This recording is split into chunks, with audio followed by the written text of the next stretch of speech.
Guys हमारे पास next topic है scale command.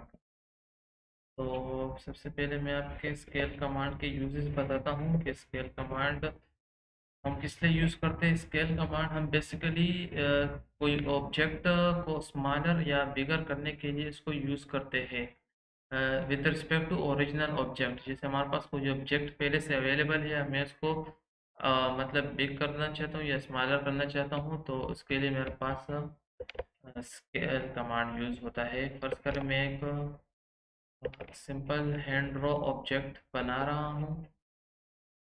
तो मेरे पास कोई भी एक ऑब्जेक्ट है, मतलब बस सिंपल। तो ये मेरे पास एक ऑब्जेक्ट है, तो मैं अब इस पर स्केल कमांड, जब इसको स्केल कमांड से बिग या स्मॉलर करता हूँ, तो मैं स्केल कमांड पे जाऊँगा।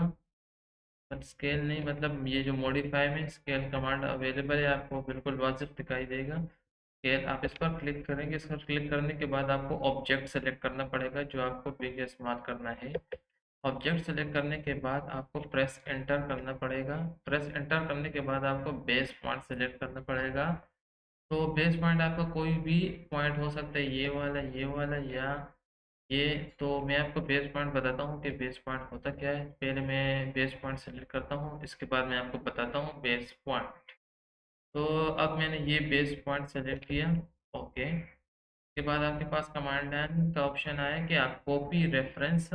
तो रेफरेंस में आपको इसके बाद बताता हूँ। कॉपी के बाद, कॉपी का मतलब ये है कि आप अपना पिछला वाला ऑब्जेक्ट रहना चाहते हैं या नहीं, उसको मतलब डिलीट करके नया ऑब्जेक्ट बनाना चाहते हैं। तो नहीं, मुझे अपना पिछला ऑब्जेक्ट भी चाहिए और नया भी चाहिए, तो इसलिए मैं कॉपी पर सेलेक्ट करूँगा। कॉपी पर सेलेक्ट करने के बाद आपके पास मतलब पिछला वाला ऑब्जेक्ट है वो डिलीट नहीं होगा। तो कॉपी पर सेलेक्ट किया और उसके बाद आपको स्केल, मतलब आपको कितने स्केल मतलब चाहिए। तो ऑटोकैड में एक बात याद रखना कि अब मुझे कितना परसेंट चाहिए।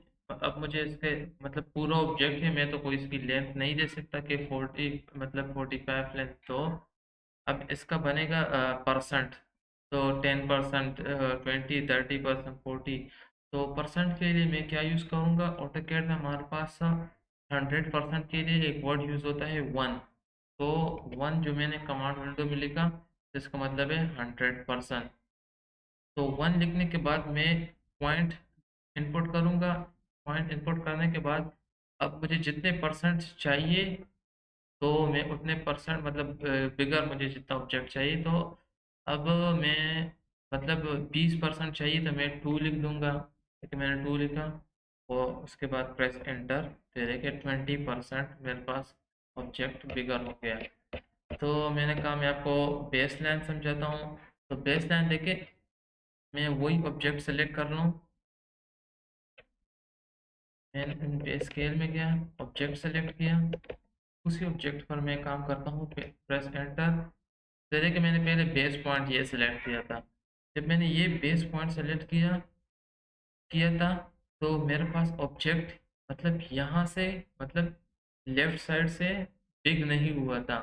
मतलब जो मेरे पास रेशियो मतलब इंक्रीज हो रहा था ऑब्जेक्ट, तो मतलब इस साइड से मतलब सारा इंक्रीज हो रहा था। अगर मैं मिड में करूँगा, मिड में क्लिक किया और उसके बाद कॉपी, कॉपी के बाद उसी तरह 1, 2 20% बिगर करना है, प्रेस एंटर। तो ये देखिए अब मेरे पास मतलब सब साइडों से हो गया ऑब्जेक्ट।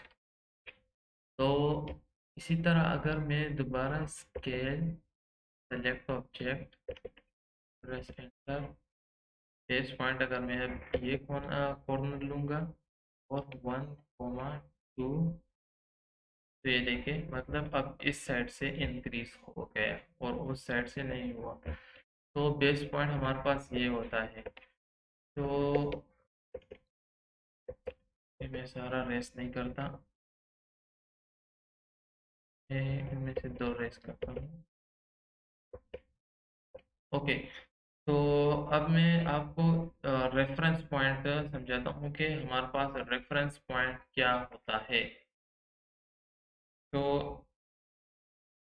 चलो मैं एक स्केल सेलेक्ट की, स्केल के बाद ऑब्जेक्ट, ऑब्जेक्ट के बाद प्रेस एंटर, एंटर के बाद base point.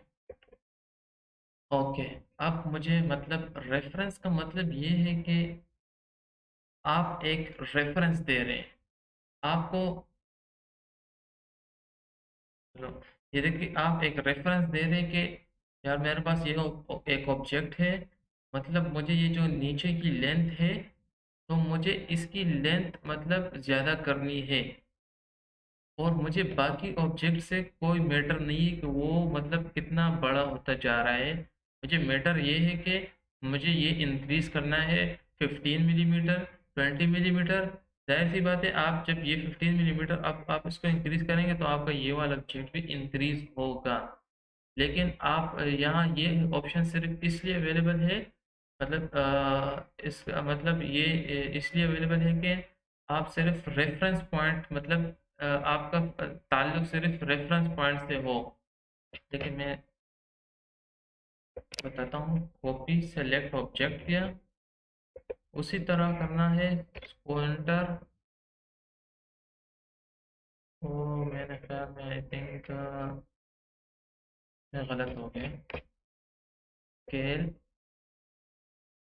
Plus enter, base point, base point के बाद आप कॉपी भी करना चाहते हैं और रेफरेंस भी करना चाहते हैं, तो दोनों सेलेक्ट करें, कॉपी देन रेफरेंस।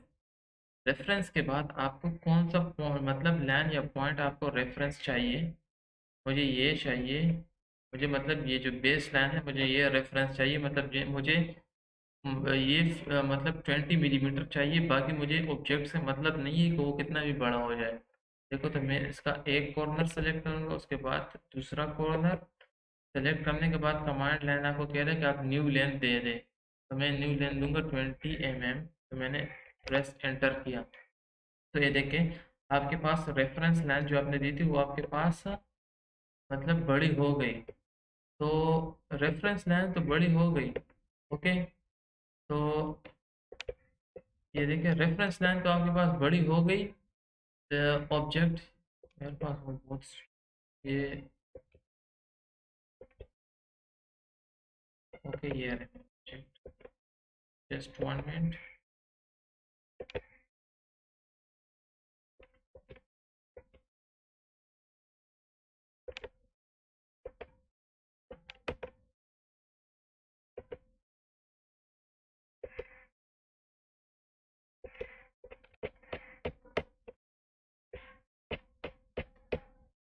अच्छा आपके पास ये रही अपना ऑब्जेक्ट, तो मतलब ये लाइन मेरे पास मतलब बढ़ गई, 20 हो गई, लेकिन मुझे इससे मतलब नहीं है। बस आपके पास आपका मतलब सिर्फ यही है कि मतलब ऊपर से मुझे पता नहीं है कि ये कितना मतलब इंक्रीज हो गया, कि ये वर्टिकल लाइन कितनी इंक्रीज हो गई और ये आर कितना इंक्रीज हो गया।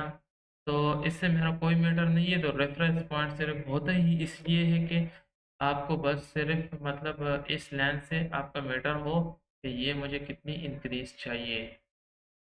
तो देखिए मैं एक,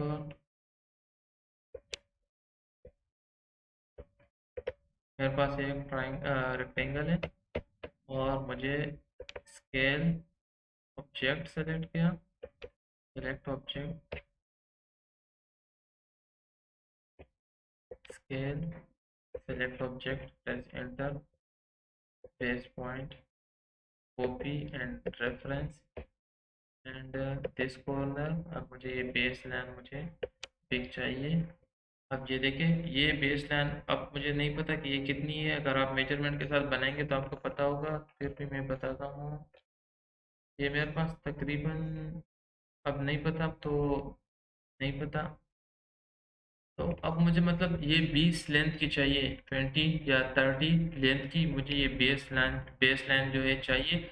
और बाकी मुझे ये हॉरिजेंटल ये वर्टिकल लाइन का मुझे मैटर नहीं है मेरे इसके पास, तो ये कितने भी बढ़ जाए तो मैं मुझे रेफरेंस पॉइंट से मतलब है। तो न्यू लेंथ मैंने 30 दे दी, तो ये देखिए मेरी 30 बन गई, बेस लाइन 30 हो गई, और इससे मेरा मतलब नहीं है कि ये कितनी बढ़ गई। तो रेफरेंस पॉइंट सिर्फ यूजेस, रेफरेंस पॉइंट का यूजेस बस यही है।